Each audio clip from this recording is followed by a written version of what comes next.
Kako izvršiti proveru da li vam je rešenje stiglo u e-sandučetu i da li imate poreskih zaduženja? Vaše e-sanduče nalazi se na portalu e-uprava, a ovom portalu možete pristupiti direktno preko linka euprava.gov.rs ili preko vašeg e-agrar naloga. Ako se odlučite da sandučetu pristupite preko vašeg e-agrar naloga, najpre je potrebno da se ulogujete na e-agrar, a postupak za logovanje opisan je u jednom od prethodnih video uputstava.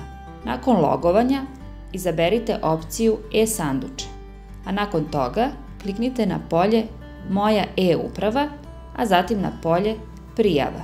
Kada ste se ulogovali na portal e-uprava, potražite polje gde piše e-sanduče i klikom na ovo polje otvorit će vam se vaše e-sanduče sa svim dostupnim dokumentima, kao što su poreska rešenja, obaveštenja o podnetim zahtevima, rešenja vezana za ostvarena prava na podsticaje i subvencije i drugo. Takođe, kada ste ulogovani na e-agrar i e-upravu, možete automatski pristupiti i portalima nacionalne i lokalne poreske administracije i izvršiti uvid u stanje poreskog duga na lokalnom nivou, a takođe možete potpuno besplatno u nekoliko klika preuzeti i republičko poresko uverenje. U nastavku videa ćemo vam prikazati postupak podnošenja zahteva i preuzimanja republičkog poreskog uverenja. Nakon logovanja na sajt e-uprave, u novom browseru ukucajte eporezi.purs.gov.rs, a zatim na polje Pristup putem e-ID naloga izaberite poreskog obveznika koji može biti fizičko lice ili pravno lice čiji ste zastupnik ili punomoćnik.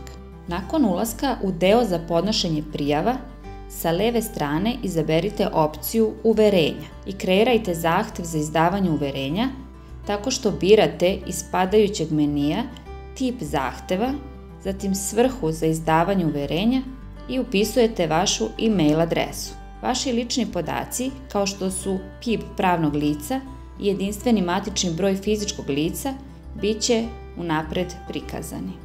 Nakon klika na polje Pošalji zahtev za proveru stanja, kao poslednji podnet zahtev pojavit će vam se upravo taj zahtev sa naznakom da se čeka odobrenje.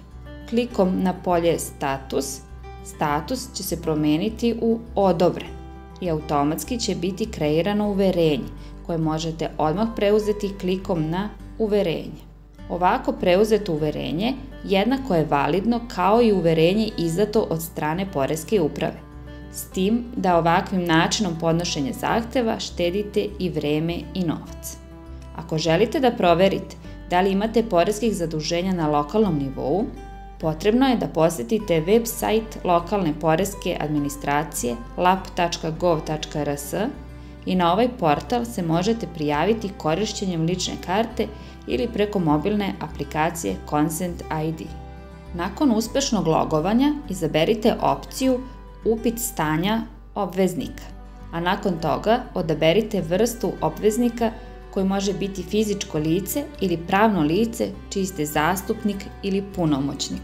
Ukoliko posjedujete nepokretnosti na teritoriji više lokalnih samouprava, morat ćete da odaberete svaku lokalnu samoupravu posebno i izvršiti uvid.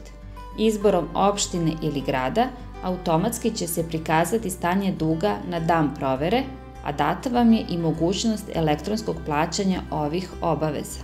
Takođe, moguće je podneti zahtev i za izdavanje lokalnog poreskog uverenja uz plaćanje lokalne administrativne takse, ali o ovom postupku više u narednom videu.